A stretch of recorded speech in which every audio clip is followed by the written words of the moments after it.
Welcome to the deep dive. Today, we're getting into Estonia's e-residency program. We've got a whole stack of materials here, articles, notes, bits of research. Yeah, we're going to sift through it all. Exactly. The idea is to really understand what this program is and maybe more importantly, how it works for global business, especially thinking about taxation, maybe for entrepreneurs like you, perhaps based in Turkey. That's the plan. Cut through the hype. Pull out the key facts, the practical stuff. Like, how do you actually set up an EU company online using this? What's the deal with Estonia's tax system? Right. And how does that play with, say, Turkish tax laws, avoid double taxation? What are the costs involved? And, importantly, what kind of help is out there? We'll cover all that. Okay, let's dive in. So first things first, what is e-residency? The sources define it pretty clearly. It's a digital identity issued by Estonia, started way back December 1st, 2014. And it's specifically for people who don't live in Estonia, sometimes called virtual residency. Right. And its purpose, according to the official line, isn't about immigration. It's about business. How so? Well, they want to increase the number of active companies registered there and sort of position Estonia as this international hub for digital business by giving people access to their, frankly, pretty advanced online government services. So who's the target audience here? Location-independent folks, mostly. Think software developers, writers, consultants, designers, digital nomads. People who can run their business from anywhere. Exactly. People who want an EU-based company they can manage completely online. And the core tool for this is a card. Yeah, a physical smart card. It's your digital ID issued by the Estonian Police and Border Guard.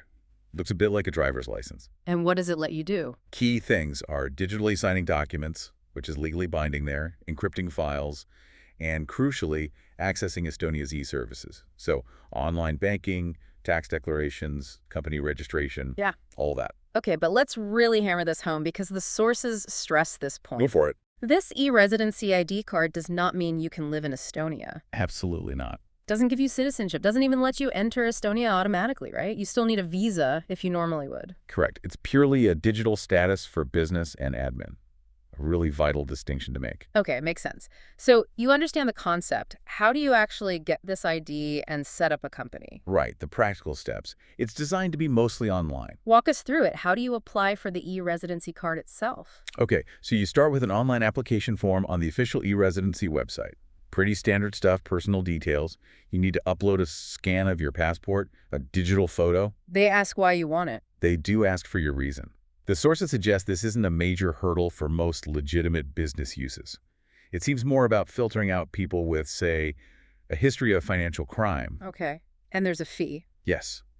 Looking at the 2025 figures mentioned in our materials, the application fee, or if you need to renew it, is €150, flat rate. And how long does the card last? Good news there. It's now valid for 5 years. Used to be 3.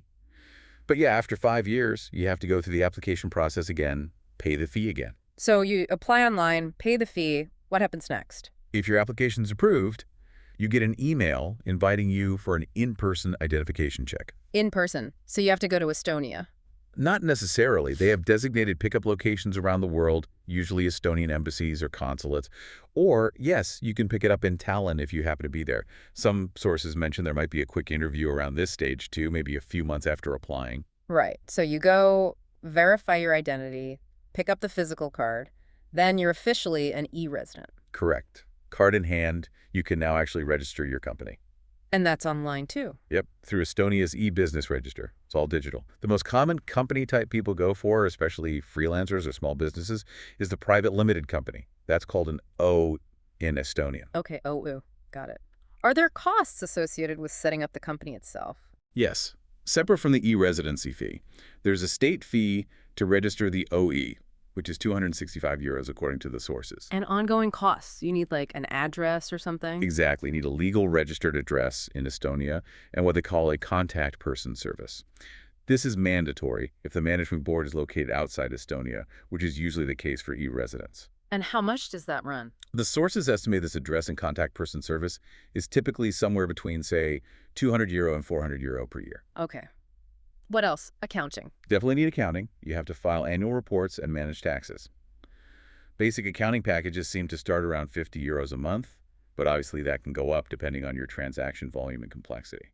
So putting those numbers together, initial e-residency fee, company registration, first year of contact person, and basic accounting, what's a rough estimate for year one? The sources suggest a total ballpark figure for setup, and the first year could be anywhere from about 600 a year to maybe 1,300. Which, for setting up an EU company, seems relatively accessible. It does. And a huge part of the appeal, highlighted again and again in the materials, is plugging into Estonia's digital government system. The X-Road thing. Yeah, that's the technical backbone. It allows secure data exchange between different government agencies, making things really efficient. It means low bureaucracy for businesses, So you can manage most admin stuff online. pretty much. Invoicing, accounting integration, tax filing, signing contracts digitally. It's built for remote management. They're even planning for mobile e-residency by 2027, using biometric authentication on your phone. Okay, now for the big one, taxation. This is always where things get tricky with international setups. Definitely. But Estonia's system here is, well, it's quite different. How so? Explain the Estonian corporate tax advantage. Okay, the absolute key takeaway from the sources. Estonia has a 0% corporate income tax rate on retained or reinvested profits. 0%. So if the company makes money and keeps it, no tax. At the corporate level, that's right. If the profit stays in the company, maybe you reinvest it in growth or just keep it as reserves, there's no Estonian corporate income tax due on that profit. That sounds amazing for growth. When is tax applied then? Tax only kicks in when the profits are distributed out of the company to the owners. Usually this happens through dividends. Okay, and what's the tax rate on those distributed profits? The sources consistently point to a 20% tax rate applied to the net amount distributed. So if you distribute 80, the company pays 20 euro in tax for a total payout cost of 100 euro from pre-tax profits. It's calculated slightly differently, but effectively works out to around 20% on the gross distribution. We'll stick with 20% as the main figure. Right, so 0% on retained profits, 20% when you paid out as dividends. The system clearly incentivizes keeping money in the business to grow. Precisely. But here's the catch for, say, our Turkish entrepreneur example. Ah, yes. You're an Estonian e-resident, you have your OU, but Yeah. you live in Turkey. Exactly. And Turkish tax law, the corporate tax law, KVK, and income tax law, GVK, generally taxes Turkish residents on their worldwide income. Meaning the profits from your Estonian company could potentially be taxed again in Turkey. Double taxation. That's the risk you need to manage. Yeah. Okay, nobody wants that. How do you avoid it? Two main mechanisms. First, Turkish law itself has a provision, KVK Article 33, according to the sources, which allows for a foreign tax credit. Meaning taxes you paid on income in another country can often be deducted from the Turkish tax you owe on that same income. Okay, that helps. What's the second mechanism? The Double Taxation Treaty, or DTT, between Turkey and Estonia. Right, these bilateral agreements. What does the Turkey-Estonia treaty do? It does a few things. It clarifies which country gets the primary right to tax certain types of income, like business profits versus dividends. And crucially, it reinforces the principle that double taxation should be avoided. It confirms that tax paid in Estonia can be credited against Turkish tax, generally up to the amount of tax that Turkey would have charged on that income. Okay, let's make this concrete. Use the example from the sources. A Turkish e-resident's Estonian O distributes a dividend. Right. Let's say the UR distributes 10,000 OA as a dividend. First, the Estonian tax applies, that 20% tax we mentioned. So 2,000 tax is paid in Estonia by the company on the distribution. The owner receives the net amount, 8,000 euro. Okay, 2,000 paid in Estonia. Now what happens in Turkey? Because the owner is a Turkish tax resident, that 10,000 of dividend, the gross amount, is considered foreign source income and needs to be declared on their Turkish tax return. And Turkish tax is due on that $10,000. Yes, Turkish tax rules apply. Let's use the example rate mentioned of 23% Turkish corporate tax, potentially applying to this kind of foreign income for a company owner. So 23% of 10,000 is 2,300 agardi. But wait, you already paid 2,000 in Estonia? Exactly. And this is where the DTT and the foreign tax credit come in. You can credit the 2,000 paid in Estonia against the 2,300 Turkish tax liability. Ah, so you'd only owe the difference 300 in Turkey in that specific example. Precisely. You've paid 2,000 euros in Estonia, 300 euros in Turkey, for a total tax of 2,300 on the 10,000 dividend, effectively bringing your rate up to the Turkish rate. But crucially, not paying both taxes in full. The mechanism prevents the double hit. That makes a huge difference. It makes the Estonian system usable even if your home country taxes worldwide income. Correct. But the specifics depend heavily on individual circumstances and how the income is structured, which is why getting professional advice is critical. Absolutely. And just to reiterate one point, because it's super important, e-residency itself doesn't change your personal tax residency, right? Not one bit. You remain a tax resident wherever you actually live and Hmm. meet the residency criteria, typically your home country like Turkey. You pay personal income tax there on your salary, other income, etc. And the sources are clear. This isn't a magic wand for tax evasion. Very clear. It's a tool for running an EU business remotely and benefiting from the Estonian corporate tax system for reinvestment, but you still have tax obligations in your country of residence. Okay. So managing all this, the Estonian rules, the Turkish rules, the DTT, sounds complex. What support systems exist? The sources really emphasize getting professional help. You absolutely need Estonian service providers. For things like Accounting, filing the annual reports, making sure you're following all the local Estonian corporate rules, and equally, you need Turkish tax advisors. to handle the Turkish side, the reporting, claiming the credits correctly. Exactly. You need experts on both sides who understand how the systems interact.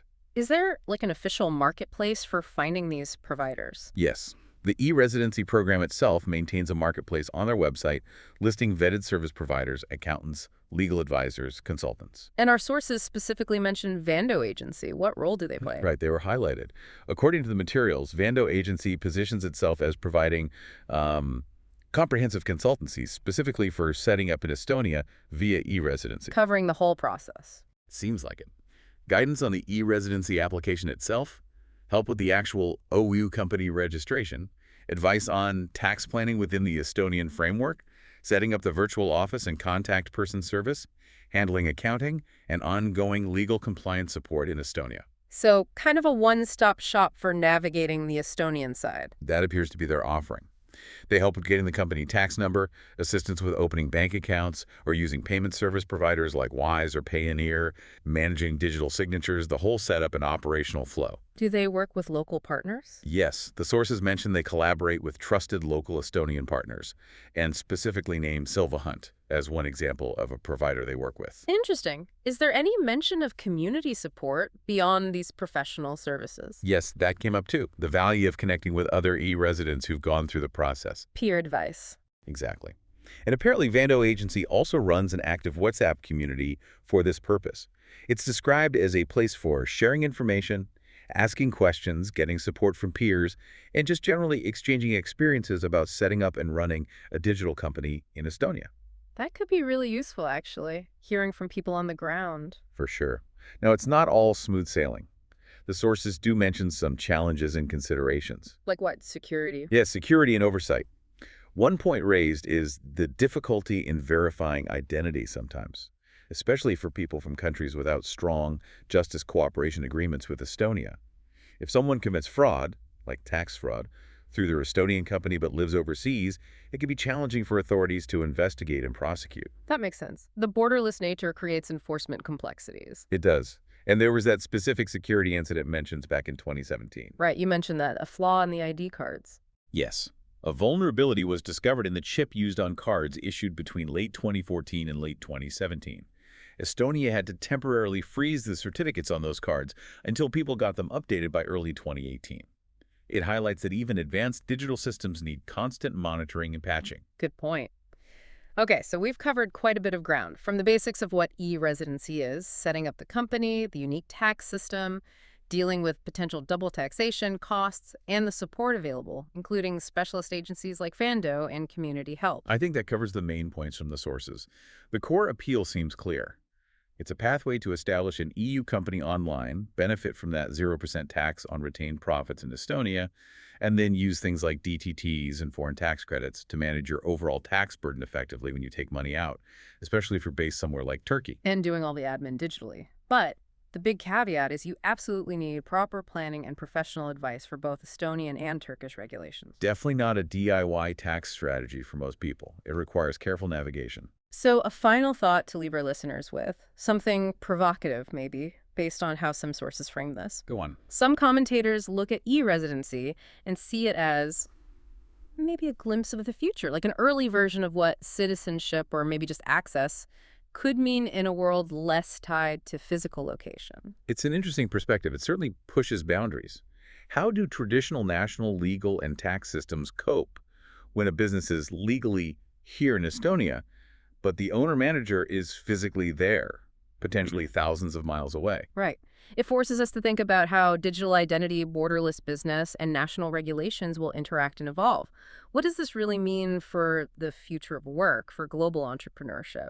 Definitely something to chew on. The intersection of digital freedom and national rules. Hmm. It's a space that's constantly shifting.